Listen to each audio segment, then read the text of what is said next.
Hello, good morning student. Welcome to Angan public school. आज हम online lecture में Hindi subject पढ़ेंगे। Okay, so take out your Hindi Lekhan Vikas. तो student, हमने लास्ट लेक्चर में लेखन विकास में एक निबंध लेखन देखा था कि हमको निबंध भी किस तरह से हमें लिखना चाहिए। वो मैं वापस से एक बार बता देती हूँ कि आपको निबंध लिखते समय किन बातों का ध्यान रखना है। तो निबंध के लिए दिए गए विषयों में से किसी भी एक विषय को सोच समझकर पसंद करना चाहिए। सर्वप्रथम निबंध की कच्ची रूपरेखा तैयार करनी चाहिए। निबंध की शुरुआत आकर्षक और विषय में संबंधित होनी चाहिए। निबंध के मध्य भाग में रूपरेखा की सभी बातें क्रमशः परिच्छेद बनाकर लिखनी चाहिए, मतलब पैराग्राफ बनाकर उसको लिखना चाहिए। निबंध 4 या 5 परिच्छेद में लिखना चाहिए। निबंध की भाषा सरल एवं व्याकरण और वर्तनी की दृष्टि से शुद्ध होनी चाहिए। निबंध में किसी भी बात का पुनरावर्तन नहीं होना चाहिए, मतलब किसी भी बात का रिपीट नहीं करना है। निबंध सुंदर और मरोड़दार अक्षरों में लिखना चाहिए। निबंध का अंत संक्षिप्त और प्रभावशाली होना चाहिए। अंत में 1-2 वाक्यों में निबंध का सार लिखना चाहिए। अंत में क्या करना है? 1-2 वाक्यों में निबंध का सार लिखना चाहिए। निबंध लिखने के बाद एक बार उसे पुनः पढ़ लेना चाहिए। जब हम निबंध लिख लेते हैं उसके बाद हमें उसे क्या करना चाहिए? वापस से रिटर्न पढ़ लेना चाहिए। ओके, तो आज हम कॉम्पो देखेंगे। हमने लास्ट लेक्चर में मेरा गांव कॉम्पो देखा हुआ था, ओके, जो मैंने नोटबुक में लिखने के लिए दिया था। नेक्स्ट कॉम्पो हम देखेंगे सेकंड। यहाँ लिखा हुआ है निम्नलिखित चित्र एवं रूपरेखा के आधार पर राष्ट्रीय एकता के बारे में 25 पंक्तियों में निबंध लिखिए। 25 पंक्तियों में निबंध लिखना है। तो ये हमारा राष्ट्रीय एकता का, देखो यहाँ पिक्चर दिया हुआ है, फिर नीचे दी गई है रूपरेखा। तो रूपरेखा पहले हम समझ लेते हैं कि भारत एक महान देश है। विभिन्न धर्म है इसमें, विभिन्न रीति रिवाज एंड विभिन्न त्यौहार, विविध भाषाएं, फिर भी एकता में देश की ताकत और हमारा कर्तव्य। हमने एक पोयम टेक्स्ट बुक में से भी पढ़ी थी कि हमारा जो भारत है वो भारत देश एक महान देश है। उसमें अलग अलग कितने प्रकार के धर्म के लोग रहते हैं, और जैसे धर्म हैं उनके वैसे ही अलग अलग रीति रिवाज वाले लोग रहते हैं, और विविध त्यौहार हैं। सब धर्म के त्यौहार भी आते हैं। विविध भाषाएं भी बोली जाती हैं। अलग जैसे जो प्रांत में जाओगे, जो स्टेट में जाओगे, वहाँ पर उसकी भाषा चेंज हो जाती है। और कितनी सारी भाषा हैं, फिर भी क्या है? एकता है। इतने विभिन्न धर्म, विभिन्न रीति रिवाज, विभिन्न त्यौहार, विविध भाषाएं हैं, फिर भी हमारा भारत देश में क्या है? एकता है। सब लोग मिलजुल कर रहते हैं और एकता में देश की ताकत है।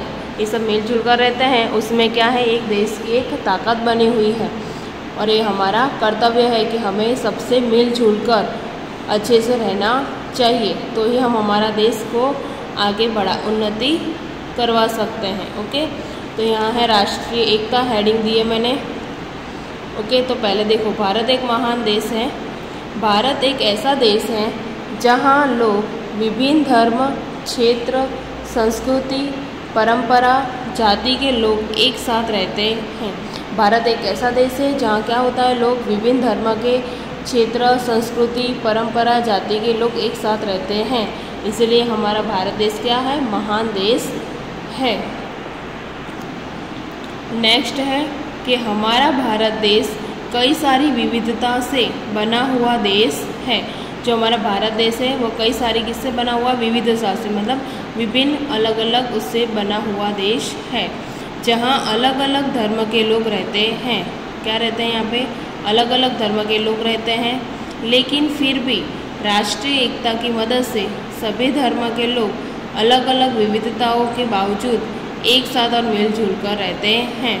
क्या है इसमें? फिर भी ये राष्ट्रीय एकता की मदद से क्या होता है? जो सभी धर्म हैं, अलग अलग धर्म के लोग हैं, वो अलग अलग विविधताओं और सब में क्या है, अलग अलग रीति रिवाज है, अलग भाषा है, सबका सब कुछ अलग है, फिर भी विविधताओं के बावजूद भी हम लोग एक साथ मिलजुल कर रहते हैं। क्या करते हैं हम, एक साथ मिलजुल कर रहते हैं। फिर नीचे लाइन लीव कर रही है और आपको कॉम्पो हमेशा ऊपर की लाइन को टच करके ही हिंदी लिखना है। ओके। राष्ट्रीय एकता की वजह से भारत जैसे विविधता और बहुभाषीय देश को एकजुट रहने में मदद होती है। राष्ट्रीय एकता की वजह से क्या होता है, भारत जैसे विविधता और बहुभाषीय देश को, मतलब बहुत सारी भाषा बोलने वाला देश को एकजुट रहने में मदद होती है। विभिन्न रीति रिवाज और विविध भाषाएं जाने वाले लोग रहते हैं। तो यहाँ पर विभिन्न सबके अलग अलग जो रीति रिवाज है वो और विविध भाषाएं बोलने जाने वाले लोग रहते हैं। नेक्स्ट, विविधता में एकता भारत की सबसे बड़ी विशेषता है। इस एकता के कारण ही यह देश निरंतर प्रगति कर रहा है।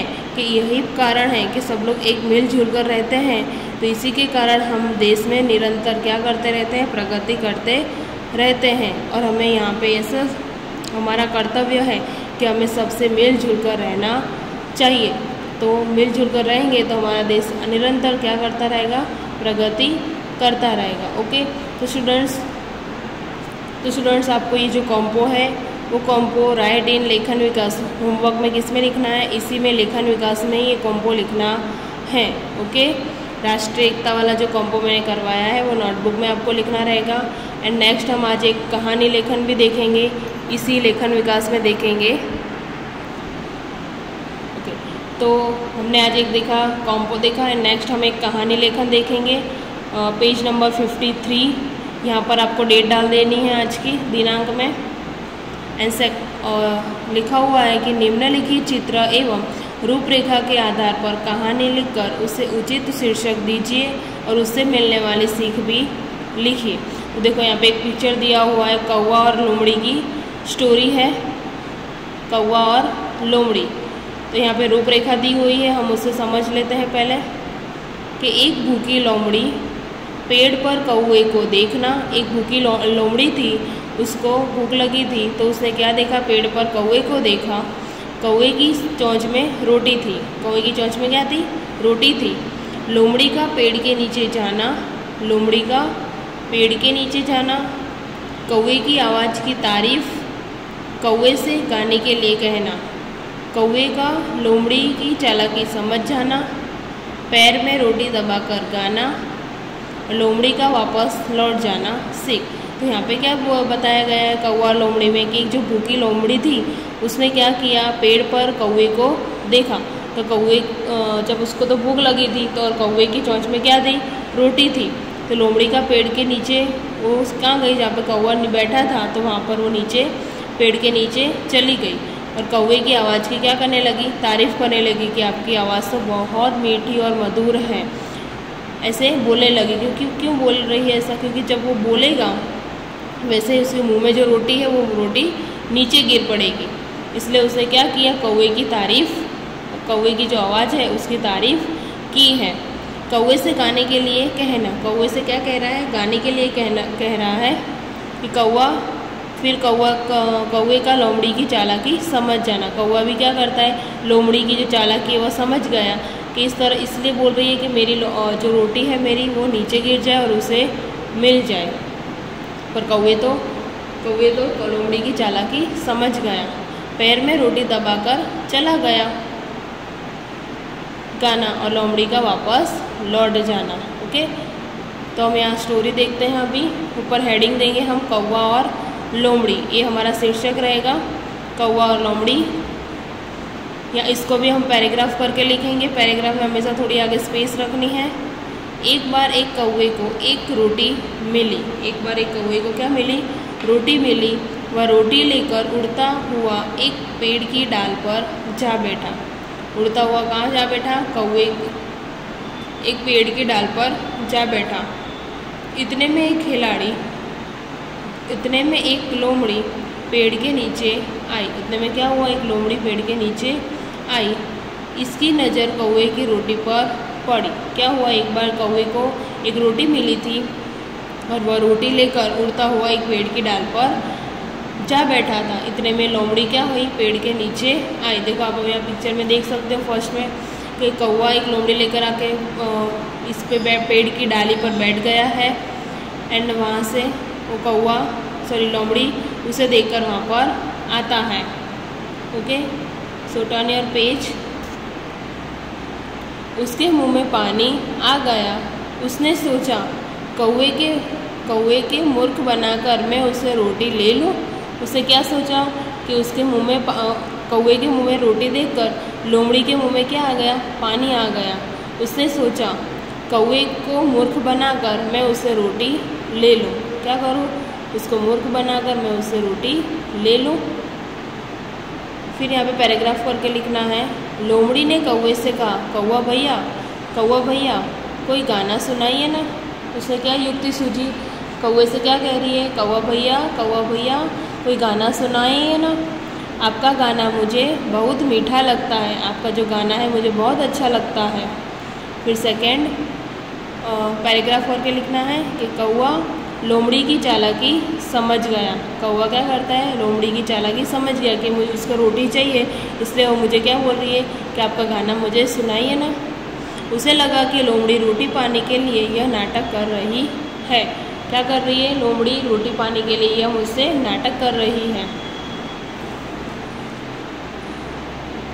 कौवे ने अपनी चोंच की रोटी अपने पंजे से पकड़ ली। कौवे ने क्या किया, जो चोंच की जो रोटी थी वो रोटी अपने पंजे से पैर के पंजे से पकड़ ली और वह ज़ोर ज़ोर से काँव काँव करने लगा। और फिर वो क्या करने लगा, उसने बोला था ना कि आपकी आवाज़ बहुत अच्छी है, मीठी है, तो मुझे सुनाइए। तो उसने क्या किया, मुँह से रोटी निकाल कर पैर में दबा ली, पैर के पंजे से, और वह ज़ोर ज़ोर से काँव काँव करने लगा। फिर आगे पैराग्राफ है। यह देखकर लोमड़ी आश्चर्यचकित रह गई। यह देखकर क्या हुई, लोमड़ी आश्चर्यचकित रह गई। अरे यह कौवा तो समझदार लगता है। क्या लगता है कि कौवा तो कैसा है, समझदार है।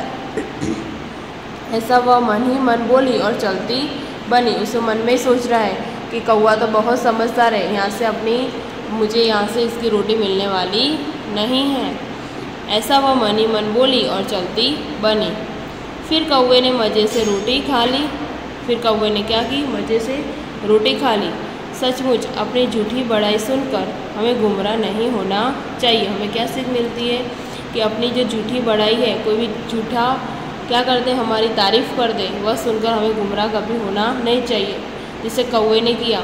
कौवे को क्या बोल रहे हैं कि लोमड़ी क्या बोलती है कि आपकी आवाज़ तो मीठी और सुरीली है और आपका मुझे गाना बहुत मीठा लगता है। और पता है सबको कि कौवे तो काँव काँव करता है, किसी को पसंद नहीं है। फिर भी उसने लोमड़ी ने चालाकी करी और रोटी पाने के लिए यह नाटक कर रही थी वो। बट कौवा तो समझ गया कि मुझे गुमराह वो मुझे क्या कर रही है